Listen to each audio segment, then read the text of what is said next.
Az Atlanti-óceán északi, hatalmas és jéghideg vize titkot rejtett a hullámok között.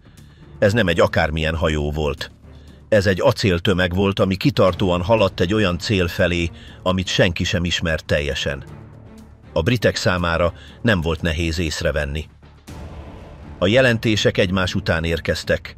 Egy hatalmas hajó futott ki a tengerre, és úgy tűnt, nem akar feltűnés nélkül elhaladni.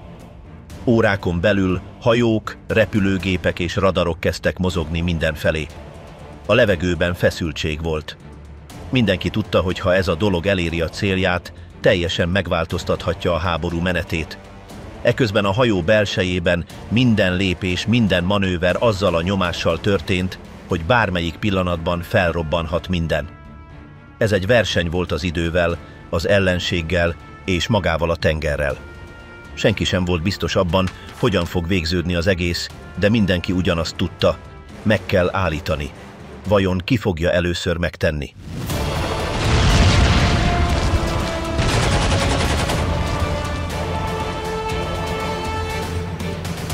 A parancs, ami elszabadította a poklot az Atlanti-óceánon.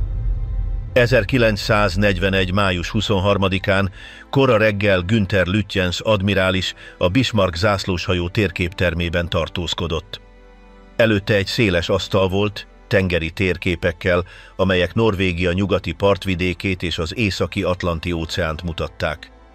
Az asztal mellett több tiszt várta az utasításait, miközben ő a meteorológiai helyzetet és a legújabb hírszerzési jelentéseket figyelte. A kezében tartott parancs közvetlenül a legfelsőbb haditengerészeti parancsnokságtól érkezett, Erich Raeder nagyadmirális aláírásával. Ez volt a végső engedély a Rheinübung hadművelet végrehajtására, amely egy betörési küldetés volt az Atlanti-óceánra a brit ellátási útvonalak ellen. A Bismarck, a Prinz Eugen nehéz cirkáló kíséretében észrevétlenül kellett kifutnia az óceánra és megtámadnia az ellenséges kereskedelmi forgalmat. A döntést nem hozták meg könnyen. A háború első hónapjaitól kezdve a brit tengeri blokkád állandó nyomást gyakorolt Németországra. A tengeralattjárók és a segédcirkálók alkalmi támadásai ellenére az Egyesült Királyság továbbra is nagy mennyiségű ellátmányt kapott az Egyesült Államokból és más gyarmatokról. Ennek az életfontosságú áramlásnak a megszakítására az egyetlen mód az volt, ha nagy felszíni egységeket küldenek, hogy káoszt okozzanak ezeken az útvonalakon. Ezek a műveletek azonban rendkívül kockázatosak voltak. A Graf Spee elsüllyedt a Rio de la Platánál, a Blücher a norvégiai invázió során, a Gneisenau és a Scharnhorst pedig megsérült korábbi összecsapásokban. Ennek ellenére a főparancsnokság úgy vélte, hogy az új zászlóshajó, a Bismarck megváltoztathatja az egyensúlyt. A Bismarck a Kriegsmarine büszkesége volt. Több mint 50 000 tonnás vízkiszorításával és 8 380 mm-es ágyúval felszerelve félelmetes fenyegetést jelentett bármely ellenséges egységre. Páncélzata, sebessége és hatótávolsága a védelem és a mozgékonyság példátlan kombinációját adta neki. A britek tudták ezt. A vízre bocsátása óta a Bismarckot a brit admiralitás félelemmel és tisztelettel figyelte, amely közvetlen veszélynek tekintette a tengeri fölényükre az Atlanti-óceánon. Ezért a hajó minden mozgását szorosan követték. Németország távol tartotta a közvetlen harctól, várva a megfelelő pillanatra. Ez a pillanat májusban jött el. A dátum kiválasztását több tényező is befolyásolta. Először is a brit hadihajók szétszóródtak az Atlanti-óceán és a földközi tenger több területén. Másodszor a német haditengerészeti hírszerzés kisebb kísérőhajó aktivitást észlelt az északi Atlanti-óceánon, ami életképessé tette a támadást. Ezen kívül a Prinz Eugen, amely elkísérte volna a Bismarckot, már felkészült a gyakorlatok és a javítások után. Már csak egy kedvező időjárási ablak hiányzott a művelet megkezdéséhez. Ez az ablak május végén nyílt meg. Lütjens, egy tapasztalt és jó hírű hivatásos tiszt, tudta, hogy a küldetés rendkívül veszélyes lesz. A Bismarck ereje ellenére a Royal Navy számbeli fölénnyel és közeli bázisokkal rendelkezett, ahonnan gyorsan bevethette egységeit. Ezért a siker azon múlott, hogy a lehető leghosszabb ideig észrevétlenek maradjanak.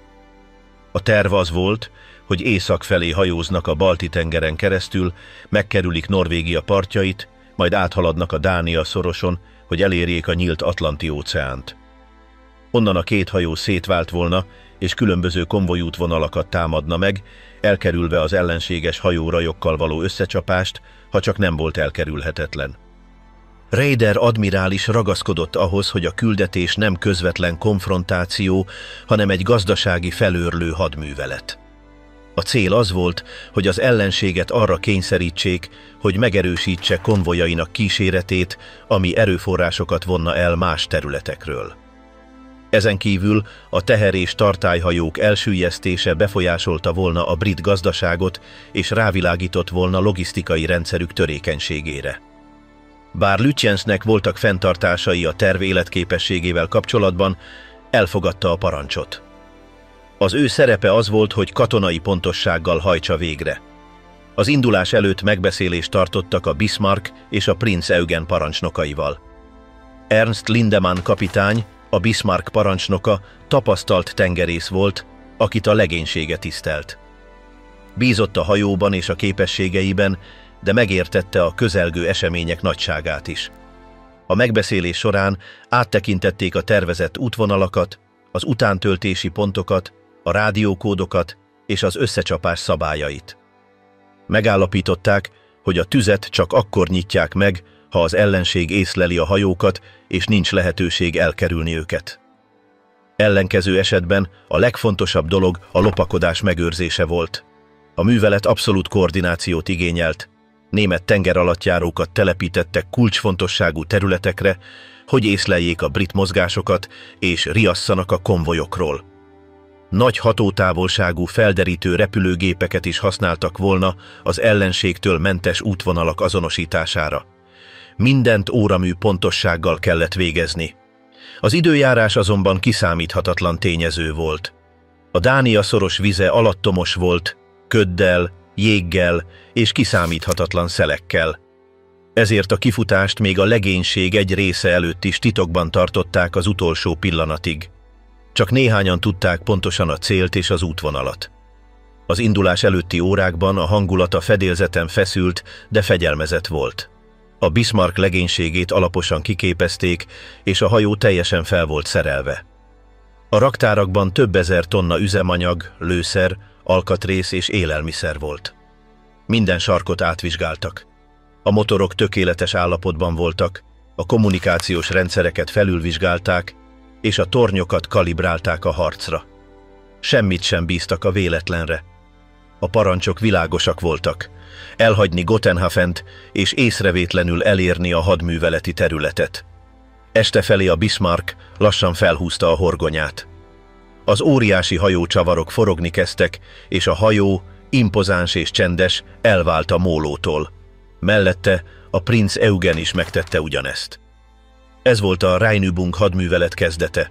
A part fényei lassan eltűntek, miközben a két acélóriás a sötétség felé haladt. Senki sem tudta biztosan, mi vár rájuk, de mindenki tudta, hogy nem lesz könnyű út.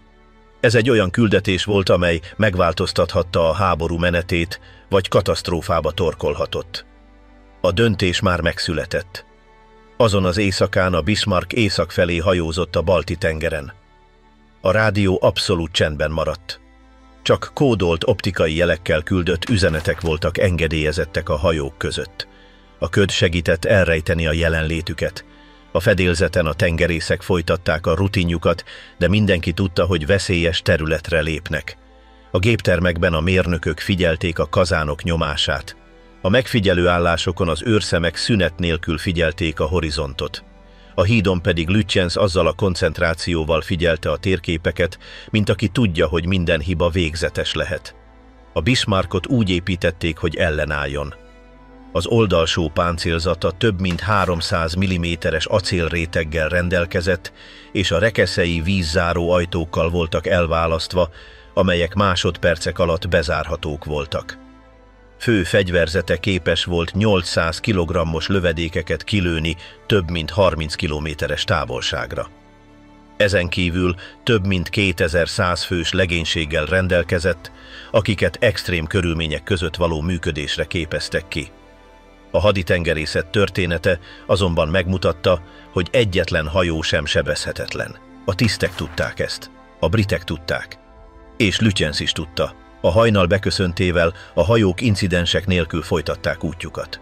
A következő lépés Norvégia megkerülése és a Dánia szoros elérése volt.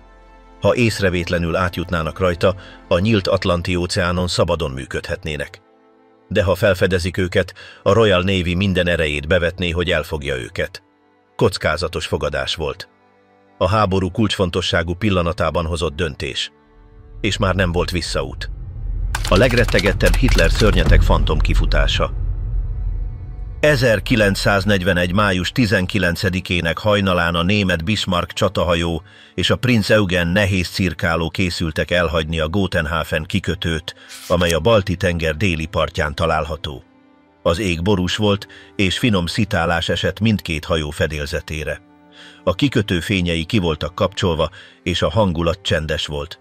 Csak a gépek állandó zúgása és a tisztek suttogó parancsai hallatszottak.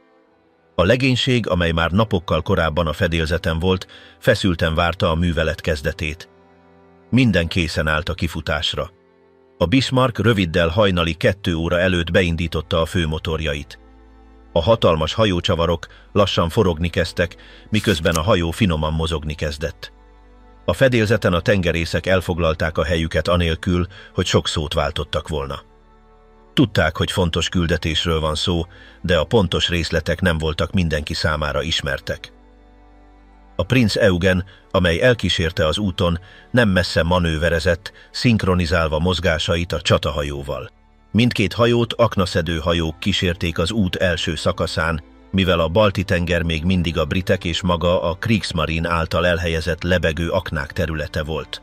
A Bismarck parancsnoka, Ernst Lindemann, és a hadműveletért felelős Günther Lütjens admirális a parancsnoki hídon maradtak, felülvizsgálva a terv minden fázisát. Bár a hajón több mint 2000 fős legénység volt, a kulcsfontosságú döntéseket egy kis tisztcsoport hozta a parancsnoki teremben. A kifutást a lehető legdiszkrétebbre tervezték. A cél az volt, hogy elkerüljék az ellenséges megfigyelők, vagy akár a semleges hajók látókörét, akik jelenthettek volna a briteknek a kikötői tevékenységről. A sötétség és a rossz időjárás segített elrejteni a mozgást. Gotenhafen elhagyásakor a hajók észak felé vették az irányt, Svédország partvidéke mentén. Ez a kezdeti szakasz a németek által ellenőrzött vizeken volt, és biztonságosnak minősült. Aggályok merültek azonban fel a terület felett repülő kémrepülőgépek lehetősége miatt. A kockázat csökkentése érdekében kevésbé közvetlen útvonalat választottak, közelebb a partvonalhoz és a Luftwaffe légi felderítésének támogatásával. Az út első óráiban a fedélzeten feszült volt a hangulat. A legénység hatékonyan, zavaró tényezők nélkül végezte a feladatait. A rádiócsend parancsát fenntartották, hogy megakadályozzák a jelek lehallgatását. A Balti-tengeren való hajózás incidensek nélkül zajlott. Miután elhaladtak Svédország partjai előtt, a csoport belépett a Kattegat-szorosba. Ezen a ponton a vizek beszűkülnek, és nagyobb a tengeri forgalom, beleértve a skandináv halászhajókat és teherhajókat is. A megfigyelést megduplázták, mivel fennállt a veszély, hogy civil hajók észlelik őket, amelyek bár nem voltak ellenségesek, továbbíthatták észrevételeiket. A tüzéreknek parancsot adtak, hogy készüljenek fel, de ne lőjenek, ha csak nem volt feltétlenül szükséges. A legfontosabb a küldetés elrejtése volt. Május 21-én a csoport megérkezett a Grimstad-fjord területére, Bergen déli részén, Norvégiában. Ott egy technikai megállót tartottak, amely a terv része volt. A cél a Prinz Eugen további üzemanyaggal való feltöltése és egy utolsó technikai ellenőrzés lehetővé tétele volt. A Bismarcknak nagyobb teherbíró képességével nem volt szüksége utántöltésre abban a pillanatban. A megálló során a legénységnek néhány órája volt pihenni, de anélkül, hogy leeresztette volna a védelmét. Műszakokat osztottak be a pihenésre, és ellenőrzéseket végeztek a hajó főrendszerein. Az időjárás továbbra is borús volt, ami elősegítette a művelet diszkrécióját. A szárazföldön német ügynökök jelentették, hogy nem észleltek gyanús tevékenységet a fjord közelében. Ennek ellenére másnap egy brit Lockheed Hudson felderítő repülőgép átrepült a terület felett, és lefényképezte a hajókat. Bár az átrepülés rövid volt, a később megszerzett képek figyelmeztették a brit hírszerzést, hogy a Bismarck és a Prinz Eugen aktívak, és készen állnak az Atlanti-óceánra való kifutásra. Abban a pillanatban azonban a művelet még mindig változatlanul folytatódott. Május 22-én a hajók sötétedéskor elhagyták Grimstad fjordot. Ez a második kifutás még nagyobb óvintézkedésekkel történt. A sötétség teljes volt, és nem engedélyeztek fényeket a fedélzeten. A hajózás kezdetben alacsony sebességgel történt, miközben elhagyták a szűk fjordot. Az őrszemek a helyükön voltak távcsővel és éjjellátókkal. Bármilyen lebegő tárgy, bármilyen fény visszaverődés veszélyt jelenthetett. A légkör abszolút koncentrációról szólt. A nyílt tengeren a hajók visszatértek a cirkáló sebességre. A cél az volt, hogy elérjék az Északi-Atlanti-óceánt anélkül, hogy a brit erők, különösen a területet járőröző rombolók és cirkálók észlelnék őket.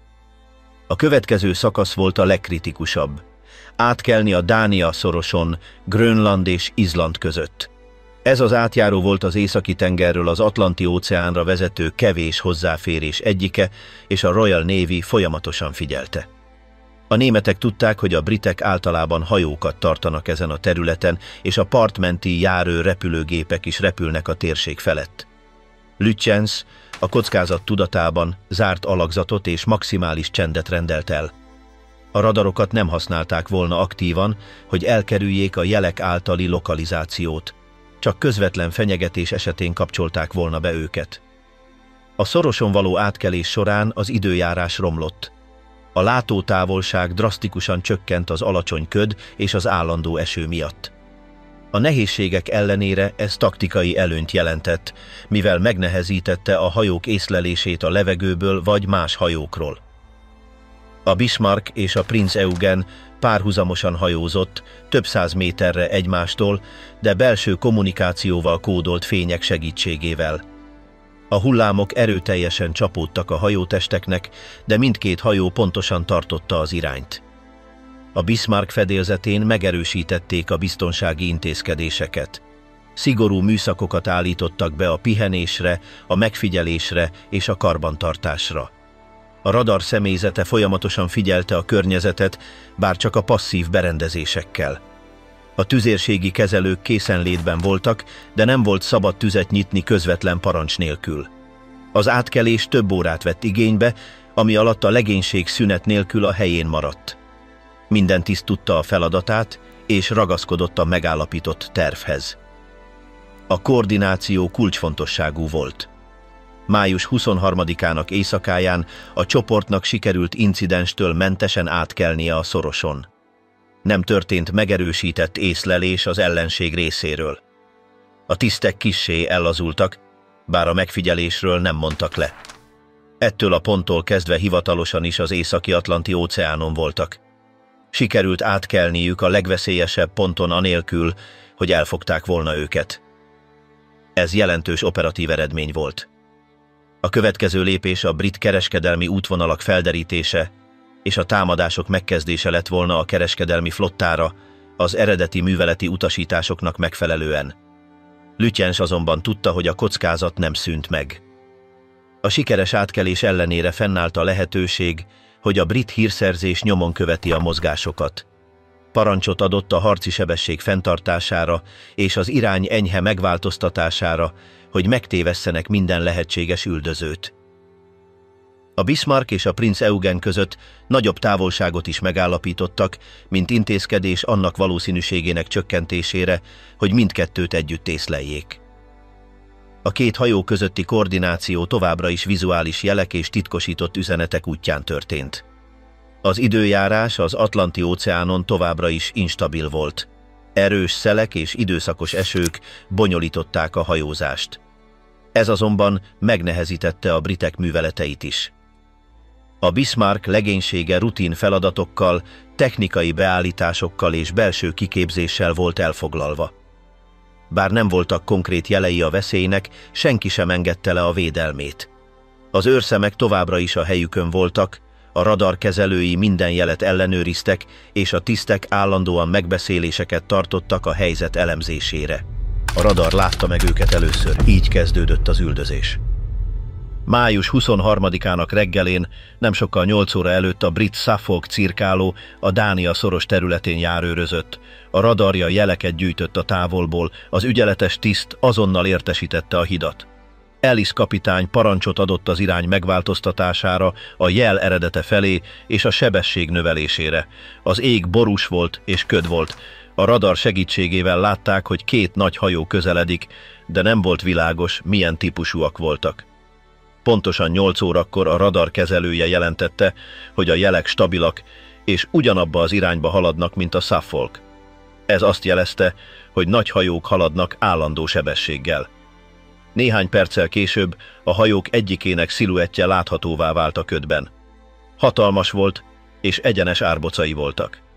Nem volt kétség. A Bismarck volt. Mellette közelebb az orrhoz a Prince Eugen haladt.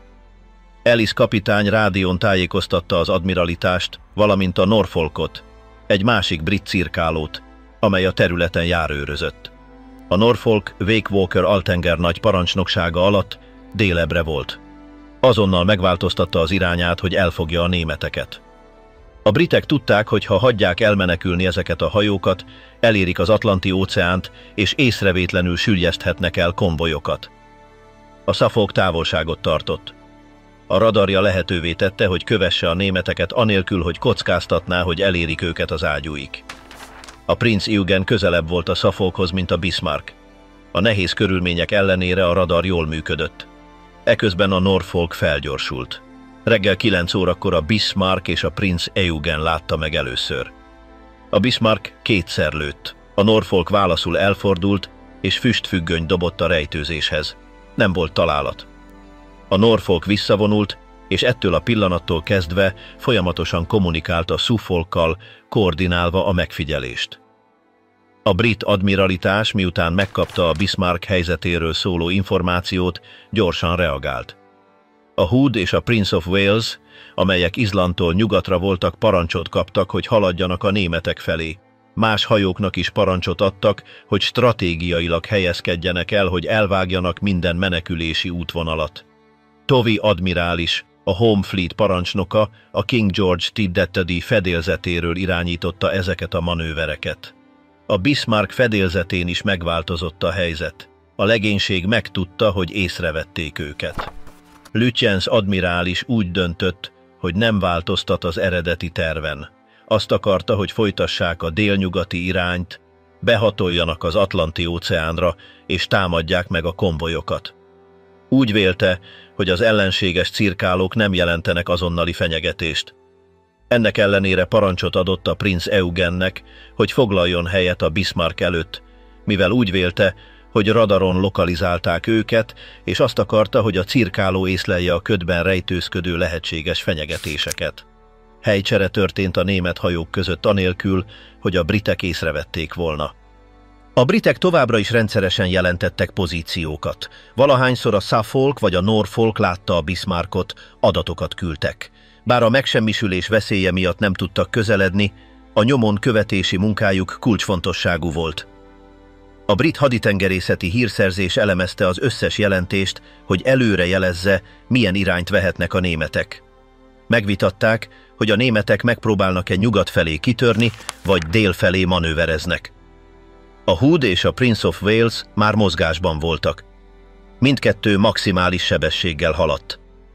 A céljuk az volt, hogy a lehető leghamarabb elfogják a Bismarckot. Eközben a Suffolk és a Norfolk a német alakzat mögött maradt, ügyelve arra, hogy a Bismarck ágyúinak hatótávolságán kívül maradjanak. Időnként a németek eltűntek a ködben, máskor röviden újra felbukkantak. A brit radaroperátorok mindig éberek maradtak. A látótávolság alacsony volt, de a technológia lehetővé tette a kapcsolat fenntartását. Május 23-ának délutánján Wake Walker altengernagy kommunikált az admiralitással. Jelentette, hogy irányváltozást észlelt a németeknél. Most inkább nyugat felé tartottak. Attól tartottak, hogy megpróbálnak elmenekülni a szoros északi részén. A brit admiralitás újra beállította a hajóik pozícióját. A Repulse-t, egy másik csatacirkálót Grönland déli részére küldtek. A Victorious repülőgép hordozónak is parancsot adtak, hogy induljon nyugat felé. A Bismarck fedélzetén Lindemann parancsnok kapta a helyzetről szóló jelentéseket. Tudta, hogy a britek követik, de nem hitte, hogy képesek lennének közvetlenül támadni ilyen körülmények között. Lütjens admirális úgy gondolta, hogy ha állandó sebességgel és összecsapások nélkül folytatják, hamarosan elveszítik az üldözőket. Nem tudták, hogy a britek egy egységhálózatot koordinálnak, hogy körülvegyék őket. Éjszaka a brit cirkálók folytatták a megfigyelést. Főeszközként a radart használták. Egy ponton a Suffolk elvesztette a kapcsolatot. Egy zavar befolyásolta a radart. Több mint 1 órán keresztül nem sikerült lokalizálniuk a németeket. Attól tartottak, hogy végleg elvesztették őket. Amikor azonban a radar újra működni kezdett, a kapcsolatok újra megjelentek. A németek nem változtatták meg az irányukat. Továbbra is délnyugat felé haladtak, bár alacsonyabb sebességgel. A Bismarck csökkentette a sebességét, hogy ne fogyasszon annyi üzemanyagot. Május 24-ének hajnalán az ég kezdett kitisztulni. A brit cirkálók jobb látótávolsággal rendelkeztek, bár még mindig tartottak bizonyos távolságot. Tudták, hogy a Hood és a Prince of Wales már közel vannak. Minden jel arra utalt, hogy hamarosan összecsapás fog történni. Az éjszaka küldött jelentések segítettek pontosan kiszámítani a Bismarck pályáját. A brit flotta helyzetbe került. Ellis kapitány a Suffolkról elküldte az utolsó pozíció jelentését hajnali 2 óra 30-kor. Ezután rádiócsendet tartott, hogy ne riassza a németeket. A cirkálók készültek elhagyni a közvetlen üldözést. Hamarosan a nagyobb harci hajók váltották volna fel őket. A küldetésük majdnem teljesült. Több mint 1 napig sikerült fenntartaniuk a kapcsolatot az ellenséggel, irányítva a flottát egy találkozási pont felé. A nap, amikor a Bismarck felrobbantotta a brit büszkeséget. Május 24-ének reggelén, napkelte előtt a Dánia szorosban a körülmények sötétek, hidegek és nedvesek voltak. A tengert sűrű köd borította, ami megnehezítette a látótávolságot, bár a radar lehetővé tette a hajók számára, hogy tartsák a kapcsolatot egymással. A Bismarck és a Prinz Eugen együtt hajóztak, délfelé tartva, anélkül, hogy tudták volna, hogy egy brit hajóraj közeledik gyorsan nyugatról. A Hood és a Prince of Wales már a helyükön voltak, hogy elfogják őket, és 5 óra 35 perckor a Prinz Eugen őrszemei sötét sziluetteket észleltek, amelyek feltűntek a horizonton. Az azonosítás azonnali volt. 2 ellenséges hadihajó volt, amelyek teljes sebességgel közeledtek. A feszültség a fedélzeten megnőtt. Lütjens admirális megkapta a jelentést, és parancsot adott a tüzéreknek, hogy készüljenek fel. Lindemann kapitány, a Bismarck parancsnoka is értesült, és gyorsan reagált. A német tüzérek elkezdték beállítani az ágyúikat, míg a britek ugyanezt tették a másik oldalról. A távolság a 2 alakzat között gyorsan csökkent. A Hood, amely a vonal élén állt, még mindig a Royal Navy egyik legerősebb hajójának számított, de a páncélzata nem volt egységes, és a szerkezete már az előregedés jeleit mutatta. 5 óra 52 perckor a Hood kilőtte az első sortüzet. A lövedékek átszelték az eget, és a tengerbe zuhantak, anélkül, hogy elérték volna a céljukat. A Prince of Wales követte őt, tüzet nyitva a fő tüzérségével. A németek kicsit lassabban válaszoltak. Lütjens nem akarta elkezdeni a harcot, ha elkerülhette, de az ellenség közelsége már nem hagyott lehetőséget. Lindemann megtörte a csendet azzal, hogy nem engedi, hogy lőjenek rájuk válasz nélkül. Engedélyt kért a viszonzásra, és anélkül, hogy egyértelmű választ várt volna, saját hatáskörben engedélyezte azt. 5 óra 55 perckor a Bismarck és a Prinz Eugen ágyúi először dübörögtek. A tűzváltás brutális volt. A robbanások megrázták a tengert, és a vízoszlopok másodpercenként emelkedtek a magasba. A Hood manőverezett, hogy csökkentse a távolságot, próbálva pontosabban használni a tüzérségét, de a pályája megkönnyítette az ellenséges lövedékek számára, hogy eltalálják a fedélzetét. A Prinz Eugen egyik lövése eltalálta a Hoodot az egyik középső szakaszán, ami tüzet okozott. A lángok terjedni kezdtek, és bár a legénység megpróbálta megfékezni, a kár már megtörtént. Eközben a Bismarck a Hoodra összpontosította a figyelmét, lőve a fő ágyúival. 6 óra 1 perckor az egyik lövedék közvetlenül a Hood középső részét találta el. A robbanás annyira erőszakos volt, hogy a hajó gyakorlatilag ketté tört. Másodperceken belül a szerkezet eltűnt a víz alatt, füst és tűzfelhőt hagyva maga után.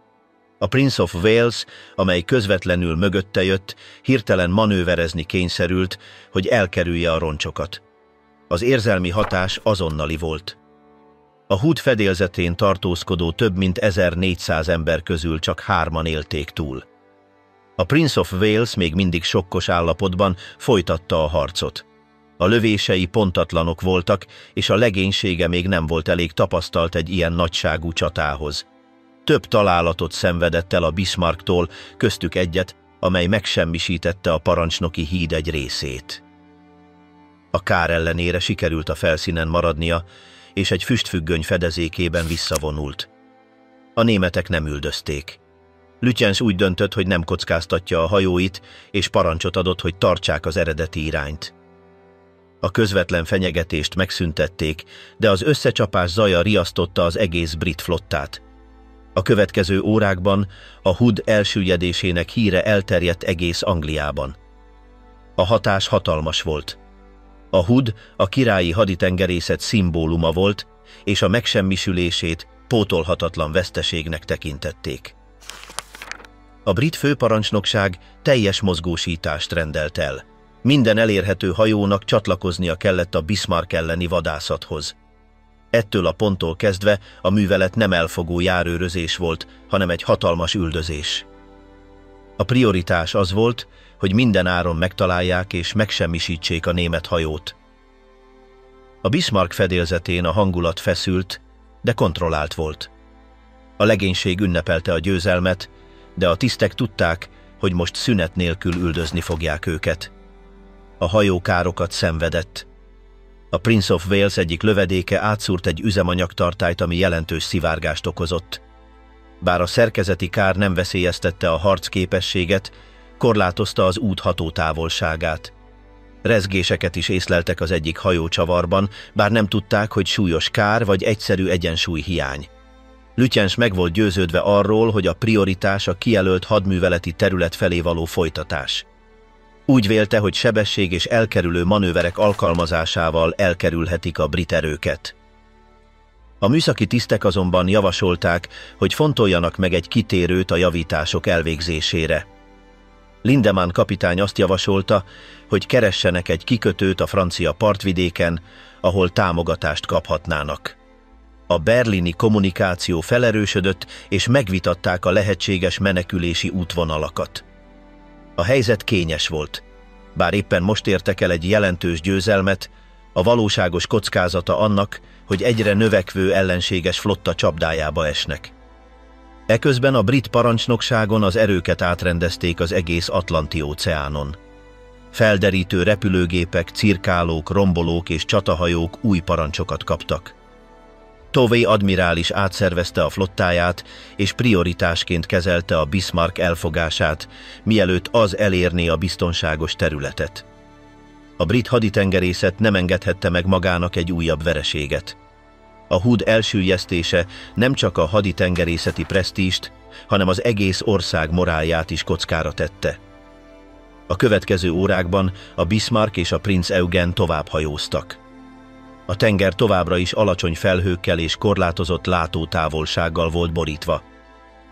A radar elengedhetetlenné vált az irány tartásához és az elfogási kísérletek észleléséhez. A kockázat ellenére Lütjens admirális úgy döntött, hogy szétválasztja a hajókat. A Prinz Eugennek nyugat felé kellett folytatnia a konvojok támadására vonatkozó küldetést. A Bismarcknak pedig meg kellett próbálnia elérni a legközelebbi francia kikötőt. Ez kockázatos döntés volt, de lehetővé tenni a britek megtévesztését és az üldözésük megosztását. Mielőtt szétváltak volna, mindkét hajó elvégezte a rendszerek és az erőforrások utolsó felülvizsgálatát. A kommunikáció rövid, de formális volt. A princ Eugen legénysége felkészült arra, hogy egyedül cselekedjen, míg a Bismarck beállította az irányát. A szétválás incidensek nélkül zajlott le, és ettől a pillanattól kezdve a Bismarck egyedül maradt a nyílt tengeren, egy egész flottával a nyomában és egyre szűkülő hibahatárral. A modern haditengerészet történetének legnagyobb hajszája.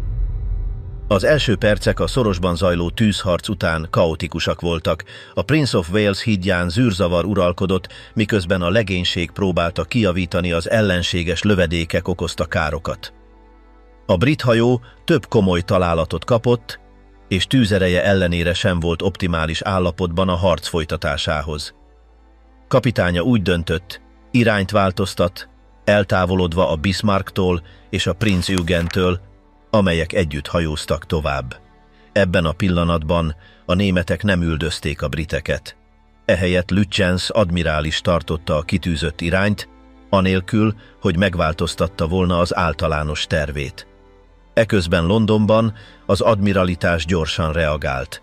A Hood elsüllyedésének híre példátlan sürgősségérzetet váltott ki. Tovey admirális a honi flotta élén parancsot kapott, hogy tegyen meg mindent a Bismarck felkutatásáért és megsemmisítéséért. A brit flotta azonnal mozgósított. Titkosított üzeneteket küldtek különböző rajoknak és haditengerészeti egységeknek az Atlanti-óceánon. A rutin járőrözést vagy kísérő feladatokat végző hajókat átirányították, hogy csatlakozzanak az üldözéshez. Néhány órán belül a Royal Navy nagy része egyetlen céllal mozgósult. A Bismarck fedélzetén Lütjens elkezdte fogni a lehallgatott rádióüzeneteket. Bár a britek nagy veszteséget szenvedtek, a válaszuk gyors volt. A német admirális megértette, hogy a helyzete bonyolultabbá vált. A harcban elszenvedett károk, különösen az üzemanyagtartályokban komolyan korlátozták az önállóságát. Tudta, hogy nem térhet vissza közvetlenül Németországba az eredeti útvonalon, és Norvégiába sem volt biztonságos az út.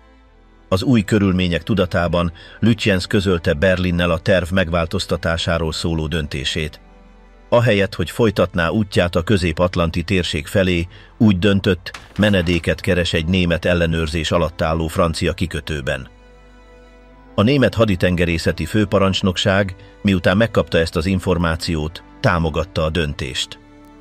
A Franciaország atlanti partvidékén lévő kikötők javításokat, a Luftwaffe légi védelmét és az utánpótlás lehetőségét kínálták. De ahhoz, hogy odaérjen, a Bismarcknak át kellett kelnie egy olyan atlanti területen, ahol a Royal Navy erős jelenléttel bírt. Az út nem lett volna egyszerű. Ahogy az üldözés haladt, az érintett brit hajók száma nőtt. Az Ark Royal, egy Gibraltárban állomásozó repülőgép hordozó, északi irányba indult, készen álló torpedó repülő rajokkal. A Renown, egy csatacirkáló, szintén csatlakozott a művelethez. A Lütjensre nehezedő nyomás óráról órára nőtt. A Prince Eugen, amely a művelet kezdete óta a Bismarckot kísérte, új parancsokat kapott. Úgy döntöttek, elválasztják, hogy egyedül folytathassa az eredeti küldetését, azaz a szövetséges konvojok megtámadását. A kockázat ellenére a cirkáló diszkréten eltávolodott a Bismarcktól, tartva az állandó sebességet és elkerülve a rádiókapcsolatot, hogy ne árulja el a pozícióját. A szétválás incidensek nélkül zajlott le, és a Prince Eugen egy ideig sikeresen haladt tovább anélkül, hogy a britek észlelték volna. A Royal Navy azonban minden figyelmét a Bismarckra összpontosította. A hírszerzésnek és a megfigyelési jelentéseknek köszönhetően nagyjából tudták, hol tartózkodik. De az Atlanti-óceán hatalmas, és egyetlen hajó nyomon követése nem volt könnyű feladat. Felderítő repüléseket hajtottak végre Izlandról, Új-Fundlandról és brit bázisokról az Egyesült Királyságban. A nagy hatótávolságú Catalina repülőgépek átfésülték a tengert, keresve a német hajó bármilyen jelét. Minden erőfeszítés ellenére több órára a Bismarck eltűnt a radarokról és a jelentésekből. Ebben az időszakban Lütjens megpróbálta kihasználni ezt az előnyt. Kerülte a jelek sugárzását, csökkentette a sebességet, és olyan útvonalat keresett, amely távol tartotta a brit jelenléttel várható területektől. A manőver azonban nem tartott sokáig. Végül egy Catalina repülőgépnek sikerült észlelnie a levegőből, megerősítve a pozícióját és az irányát. Ezzel az információval a brit flotta módosította a mozgását. A King George Pelfeir és a Rodney, két nehéz csatahajó, új koordinátákat kaptak a Bismarck elfogására. A cirkálók és a rombolók felálltak, hogy különböző irányokból zárják be a gyűrűt. A feszültség a Bismarck fedélzetén magas maradt. Bár elmenekült a közvetlen harcból, a fenyegetés állandó volt. A javításokat teljes sebességgel végezték, próbálva megállítani a vízszivárgásokat és fenntartani a lehető legnagyobb sebességet. Az üzemanyagrendszeren lévő kár aggasztó volt. Bár a hajó fő fegyverzete sértetlen maradt, a manőverezési képessége veszélybe került. A legénység morálja szilárd volt, de mindenki tudta, hogy vadásznak rájuk. Ahogy a brit flotta közeledett, további támadó intézkedéseket készítettek elő. Az Ark Royal Swordfish torpedóvetői felkészültek egy új támadásra. Bár lassú és elavult repülőgépek voltak, korábbi akciókban hatékonynak bizonyultak. Légi műveletet szerveztek, amely pontosságot igényelt, mivel a tenger viharos volt, és az időjárási körülmények megnehezítették a látást. A brit pilóták ennek ellenére felszálltak, és a célpont felé vették az irányt. Az első bevetés során összetévesztették a Sheffieldet a Bismarckkal, ami majdnem katasztrófát okozott. Szerencsére a torpedók technikai hibák miatt nem robbantak fel. A tanulságot levonva átszervezték a támadást. A következő hullámnak sikerült helyesen azonosítania a Bismarckot. Több torpedót is kilőttek. Az egyik a hajó farához közel csapódott be, komolyan károsítva a hajó kormányrendszerét. A sérülés miatt a legénység kénytelen volt vészmanővereket megkísérelni, de az irányítás veszélybe került. A Bismarck csak tág körökben tudott haladni, csökkentve az elkerülés esélyeit. Ettől a pillanattól kezdve a helyzet gyökeresen megváltozott. A német hajó csapdába esett. A King George Philadelphia hídjáról Tovey admirális megerősítést kapott arról, hogy a Bismarcknak már nincs mozgásszabadsága. A végső támadás tervei felerősödtek. A brit hajók alakzatba rendeződtek, készen a végső összecsapásra. Az éjszaka közeledett, de a Royal Navy nem akart várni. Tudták, hogy ha nem cselekednek gyorsan, a Bismarck légi támogatást kaphat, vagy ideiglenes javításokat végezhet. Nem kockáztathattak. A következő percekben a brit rombolók előre haladtak, hogy zaklassák a Bismarckot az éjszaka folyamán. Torpedótámadásokat indítottak, arra kényszerítve az ellenséget, hogy éber maradjon. A német legénység légvédelmi tűzzel és másodlagos tüzérséggel válaszolt. Az órák teltek, és a fáradtság mindkét oldalon felgyülemlett. A Bismarck fedélzetén a helyzet egyre bizonytalanabbá vált. A motorok a határon működtek, a kormányrendszerek nem reagáltak, és az erőforrások kezdtek kifogyni. A hajnal elhozná a döntő pillanatot. A gyűrű bezárult. A megerősített és pozícióban lévő brit flotta felkészült a végső csatára. A Bismarck menekülési vagy segítségnyújtási lehetőség nélkül szembenézne a sorsával. Ez már nem offenzív küldetés vagy titkos művelet volt, hanem egy túlélésért vívott harc, ahol minden ellene szólt. És bár a hajó még mindig úszó erőd volt, minden múló órával sebezhetőbbé vált. Az üldözés, amely egy ellenség elsüllyesztésével kezdődött, egy másik megsemmisítésével volt a végéhez közeledve. A sebesült szörny, amely céltalanul a halál felé sodródott. A víz egyre viharosabbá vált, amikor a Bismarck május 25-ének hajnalán előre haladt. A fedélzeten a feszültség nem csillapodott. A legénység nem tudta biztosan, sikerült-e maguk mögött hagyniuk üldözőiket, vagy a fenyegetés még mindig a nyomukban van. A hídról Lindemann szüntelenül elemezte a radar jelentéseket és figyelte a horizontot. Senki sem tudta megerősíteni, hogy a britek követik-e őket, de a bizonytalanság olyan nehéz volt, mint a körülöttük lévő acélhajótest. A hajó Franciaország felé haladt, abban a reményben, hogy eléri a Luftwaffe légvédelmi zónáját. Az ellenséges nyomás enyhülése azonban hamarosan hamis illúziónak bizonyult. A Londonból lehallgatott rádiójelekből kiderült, hogy a britek nem adták fel, és továbbra is a vadászat új szakaszát szervezték. Portsmouthban a parancsok egyértelműek voltak. Nem szabad megengedni, hogy a Bismarck elérje a kontinenst. A brit admiralitás minden rendelkezésre álló erőforrást mozgósított. A King George West és a Rodney már úton voltak, maximális sebességgel haladva, hogy elvágják a német óriás útját. A levegőben az Ark Royal repülőgép hordozó Swordfish-eit jelölték ki, hogy az égből zárják be a gyűrűt. Bár lassúak és elavultak voltak, ezek a torpedó repülő kétfedelesek voltak a legjobb választás a ködben és esőben való működésre. Ugyanezen a délután a briteknek majdnem drágán megfizettek egy hibáért. Az Ark Royal azonosítás nélkül indított egy első támadást, és repülőgépei összetévesztették a Sheffieldet a Bismarckkal. Csodával határos módon a torpedók nem robbantak fel a mágneses gyújtók hibája miatt. A pilóták zavartan tértek vissza a repülőgép hordozóra, de egy leckével gazdagabban. A következő hullámok óvatosabbak lettek. Amikor a Swordfish-ek újra felszálltak, az időjárás nem javult. Alacsonyan repültek, át a viharos Atlanti-óceánon, csökkent látótávolságban, a szél pedig ütötte a vászon szárnyaikat. A rossz idő ellenére alkonyatkor megtalálták a Bismarckot. Ezúttal nem volt helye a tévedésnek. A szürke szörnyeteg egyedül hajózott, a Prinz Eugen vagy más kísérők nélkül. A sziluett összetéveszthetetlen volt, határozottan haladt előre, de légvédelme korlátozott volt a hullámzás és a sötétség miatt. A német tüzérek mindent bevetve tüzet nyitottak. A nyomjelzők izzó kígyókként szelték át az eget, de a Swordfish-ek megállás nélkül ereszkedtek le. Alacsony magasságban a Bismarck nehéz ágyúi nem tudták őket pontosan követni. A repülőgépek egyesével közelítettek, különböző szögekből indítva torpedóikat, próbálva eltalálni a hajó sebezhető oldalát. Az egyik becsapódás pusztító volt. Egy torpedó éppen a kormányrész közelében találta el a Bismarck farát. A rázkódás az egész szerkezeten érezhető volt, és másodperceken belül a tisztek tudták, hogy valami nincs rendben. A kormánylapát beszorult.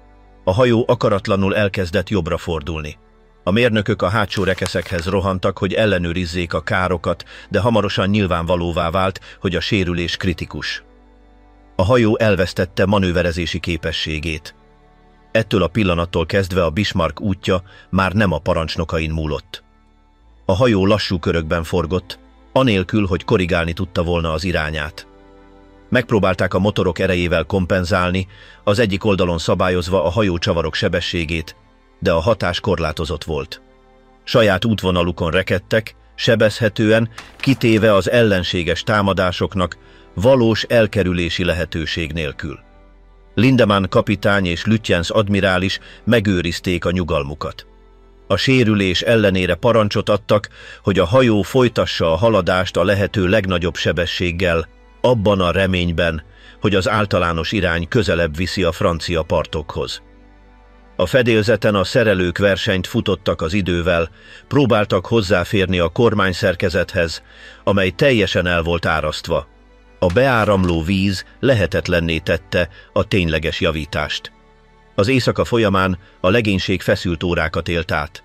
Segélykéréseket küldtek kódolt jeleken keresztül, könyörögve a Luftwaffe-nak, hogy küldjön légi fedezetet, vagy akár egy tengeralattjáró is jöjjön a segítségükre. De senki sem érkezett.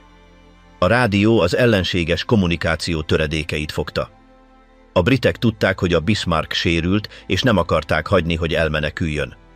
Május 26-ának hajnalán a megfigyelők ismét észrevették a Sheffield sziluettjét.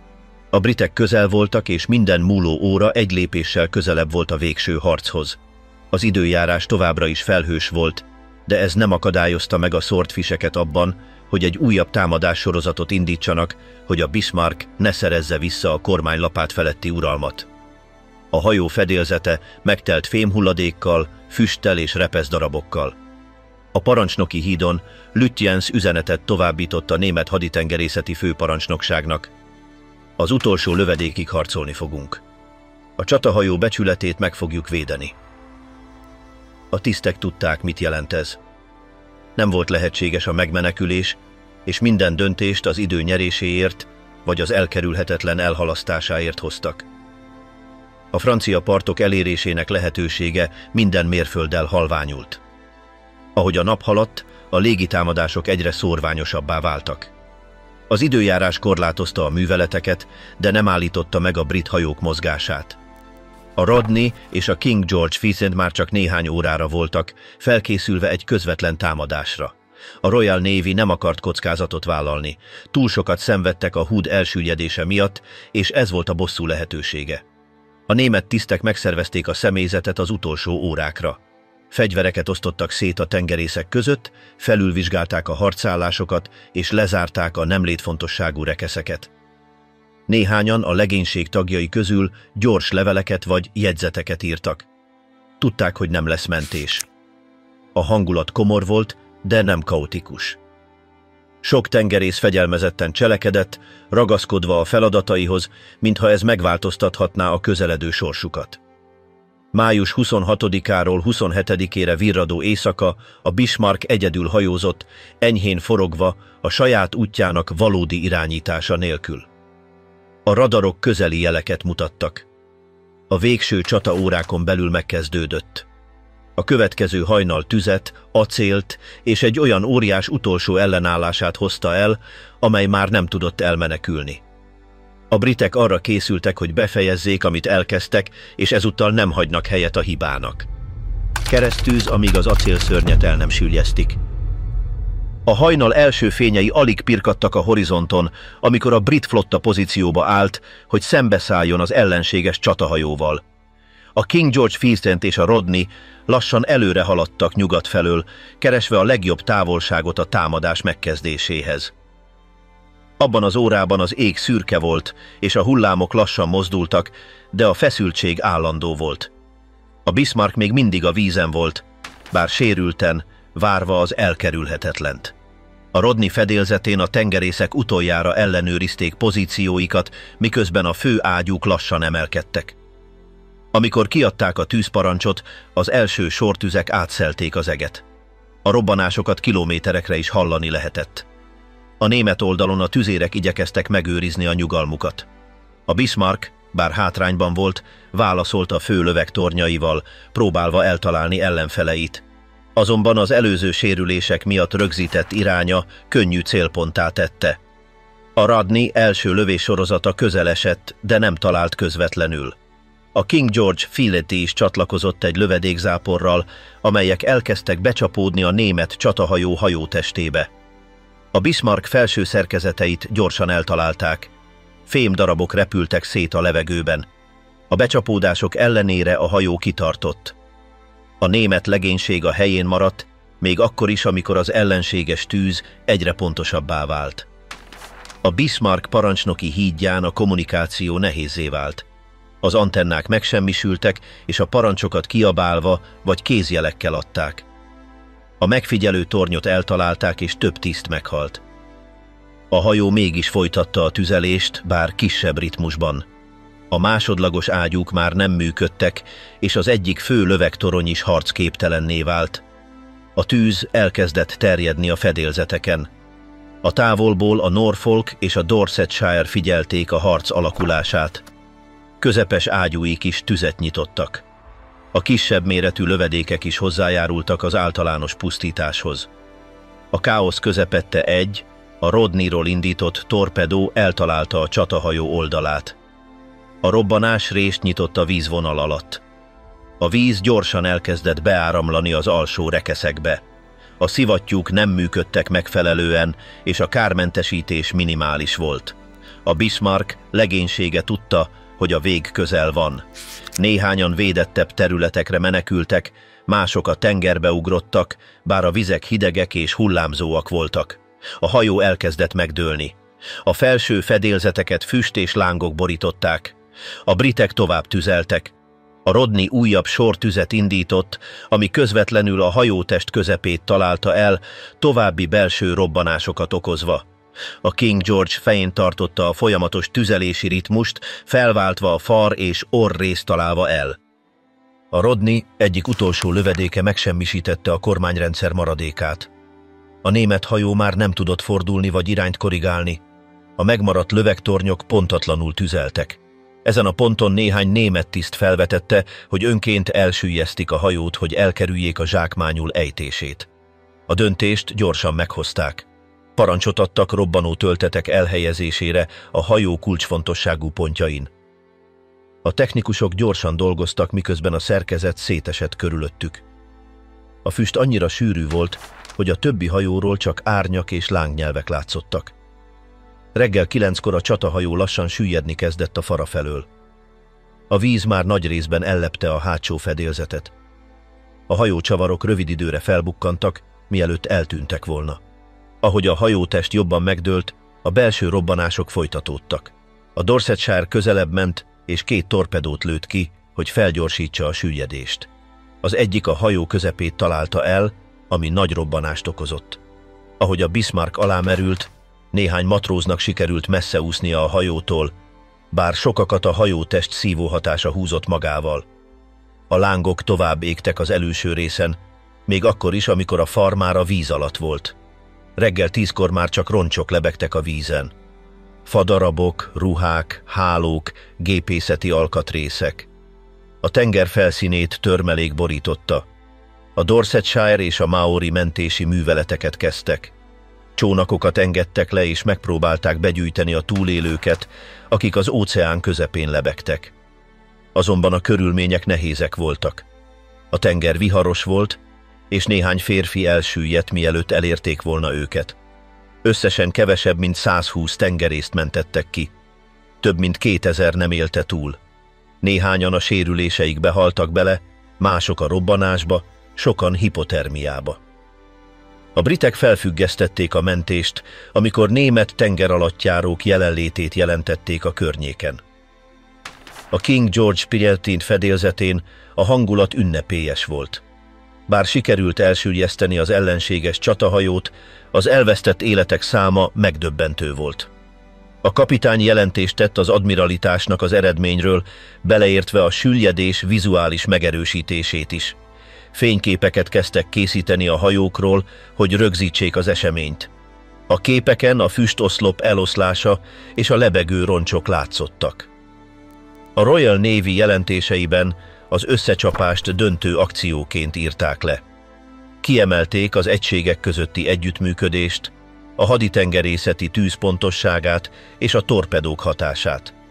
Említették a repülőgépek, cirkálók és csatahajók közötti koordináció terén levonható tanulságokat is. A német haditengerészet számára a Bismarck elvesztése nehezen feldolgozható csapás volt. A hajó a tengeri hatalom szimbóluma volt, és a pusztulása változást jelölt a német stratégiában. A túlélőket hadifoglyokként vitték el. Az út során néhányan beszámoltak a fedélzeten töltött utolsó pillanatokról. Beszéltek a fülsüketítő zajról, az intenzív hőségről, a folyosókon uralkodó káoszról és az eltűnt bajtársakról. Többen elveszítették barátaikat és családtagjaikat. Sokan sebesültek vagy sokkos állapotban voltak. A korrekt bánásmód ellenére tudták, hogy a háború nem ért véget ott. A szárazföldön a süllyedés híre gyorsan terjedt. Londonban a győzelmet fontos eredményként ünnepelték. Berlinben a propaganda megpróbálta minimalizálni az eseményt, de nem tudta elkerülni a lakosságra gyakorolt hatását. Részleges jelentéseket tettek közzé, elkerülve a tényleges halottak számának részleteit. Néhány német tiszt elkezdte megkérdőjelezni a nagy csatahajók küldésének hatékonyságát, megfelelő lég- vagy tengeralattjáró fedezet nélkül. A brit hatóságok elrendelték a tanúvallomások megőrzését és a történtek részletes rögzítését. Vizsgálatok indultak a harc pályájáról, a felhasznált fegyverek hatékonyságáról és az egységek közötti koordinációról. Elismerték a műveletben résztvevő tengerészek szerepét is, akik közül sokan később kitüntetést kaptak. Eközben a tengeren a süllyedés helyét stratégiai pontként jelölték a térképeken. A következő napokban néhány egység visszatért a területre, hogy roncsokat ellenőrizzenek és további információkat gyűjtsenek. A brit hajók fedélzetén szertartásokat tartottak az elesettek, mind a saját, mind az ellenséges katonák emlékére. A Rodney fedélzetén a tengerészek csendben felsorakoztak, miközben a lelkész néhány rövid szót olvasott fel. Így ért véget a Bismarck utolsó csatája. Egy brutális, döntő összecsapás, amelynek következményei még sokáig visszhangzottak mindkét oldalon. A Bismarck vége, amikor az acél nem volt elég a túléléshez. A hajnal az Atlanti-óceánon nem csupán acélroncsokat, élettelen testeket és szétszóródott füstöt hagyott a felszínen. Ami igazán a vízben maradt, az egy brutális, diplomáciától mentes üzenet volt. A tengeri fölény élet-halál kérdése. A Bismarck elsüllyesztése, bár katonailag lezárult, olyan következményekkel járt, amelyeket senki sem hagyhatott figyelmen kívül, sem Berlinben, sem Londonban, sem a túlélő emberek között. Május 27-ének reggelén a britek anélkül hagyták el a harci zónát, hogy mindenkit megmentettek volna. Csupán néhány százan tudtak kijutni a vízből.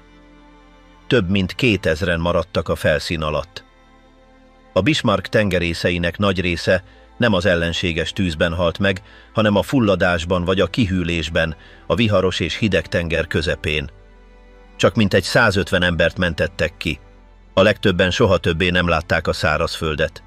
A túlélők között voltak technikusok, alacsony rangú tengerészek, altisztek és néhány tiszt, de a parancsnoki vezetésből senki sem.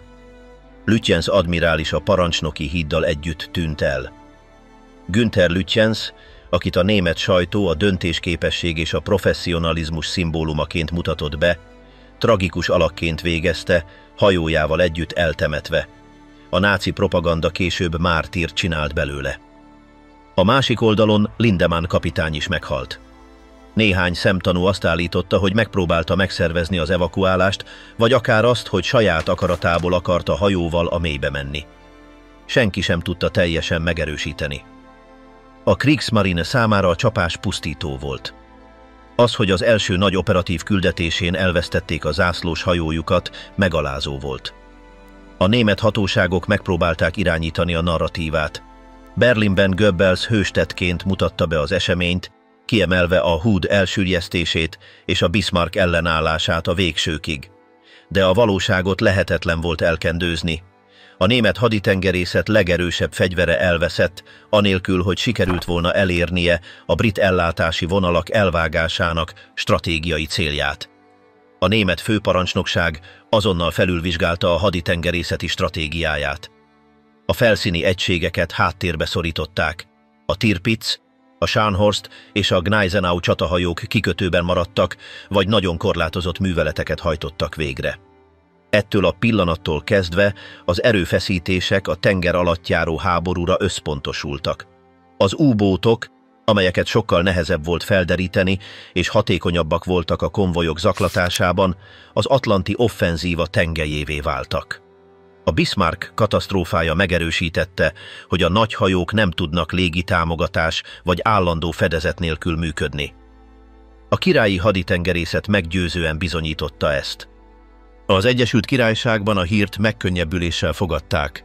A Hood elvesztése nyitott sebet hagyott, és a Bismarck elsüllyesztését igazságszolgáltatásként érzékelték. Churchill nem habozott politikailag kihasználni a győzelmet. Személyesen rendelte el a Bismarck elsüllyesztését, és a kitartása a szilárd vezetésének részévé vált. A Bismarck hajszája a nemzeti elszántság szimbólumává vált. A brit sajtó dicsérte a haditengerészeti hírszerzés, a légierő és a hadihajók közötti koordinációt. Kiemelték, hogy a nehézségek ellenére a haditengerészet gyorsan és határozottan cselekedett. Néhány katonai elemző azonnal elkezdett gondolkodni a tanulságokról. Az egyik az volt, hogy a nagy csatahajók kora a végéhez közeledett.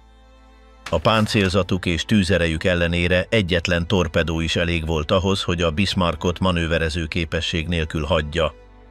A többi egy lassú kivégzés volt.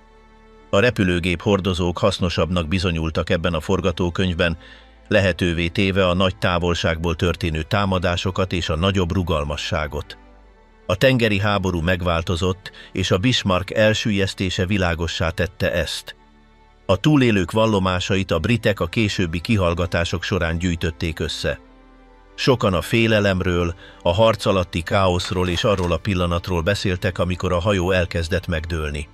Egyesek elmesélték, hogy az elsüllyedés nem volt azonnali, a hajó tovább tartotta magát, mint várták, még a hajótest megsérülése ellenére is. A Bismarck megerősített és rekeszekre osztott belső szerkezete késleltette a teljes elsüllyedést, lehetővé téve, hogy többen a felső fedélzeteken keresztül kijussanak. Mások csapdába estek menekülési lehetőség nélkül. A megmentettek nagy részét britországi fogolytáborokba szállították. Ott maradtak a háború végéig. Néhányan soha nem tértek vissza Németországba. Mások egy elpusztult országba tértek vissza, a rezsim nélkül, amely a tengerre küldte őket. A Bismarck emléke, a technikai büszkeség és az emberi tragédia keverékeként maradt meg bennük. Egy hatalmas gépezetben szolgáltak, de ez a gépezet nem védte meg őket a végeredménytől. Az idő múlásával a Bismarck tanulmányok, filmek, könyvek, technikai viták tárgyává vált. Az érdeklődés nem csökkent. Az elsüllyesztése világos bizonyítéka volt annak, hogy a technológia önmagában nem garantálja a győzelmet. Azt is megmutatta, hogy egy taktikai döntés, mint például az, hogy az első harc után nem térnek vissza a kikötőbe, visszafordíthatatlan következményekkel járhat. Az a rögeszme, hogy a sérülések ellenére is folytassák az utat dél felé, megpecsételte a hajó sorsát. Évtizedekkel később a Bismarck hajótestét megtalálták az óceán fenekén. Több mint 4000 méteres mélységben az acélóriás több része szinte érintetlen maradt. A roncsról készült képek feltárták a lövedékek becsapódását, a szerkezeti károkat, és megerősítették, hogy a hajót nem belső robbanások pusztították el. Saját döntésükre süllyesztették el a víztöltő szelepek megnyitásával. Az önpusztítás az utolsó kontrollgesztus volt az elkerülhetetlen előtt. Nem a megadásról szólt, hanem arról, hogy megakadályozzák az ellenséget abban, hogy trófeát szerezzenek. Ezt a gesztust különböző módon értelmezték. Egyesek a rezsim iránti hűség jelének látták.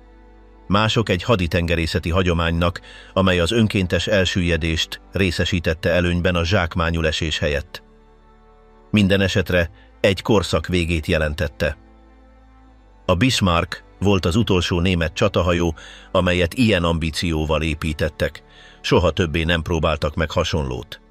Az elsüllyesztés tanulságokat hagyott a szövetségesek közötti koordinációról is. A művelet ötvözte a hírszerzési adatokat, a légi felderítést, a repülőgép hordozók használatát és a hullámokban történő támadásokat. Példa volt arra, hogy a modern hadviselés megköveteli a fegyveres erők különböző ágai közötti integrációt. A britek számára a haditengerészeti bizalmuk megerősödését jelentette. A németek számára figyelmeztetést a technológiai fölény határait illetően logisztikai és légitámogatás nélkül.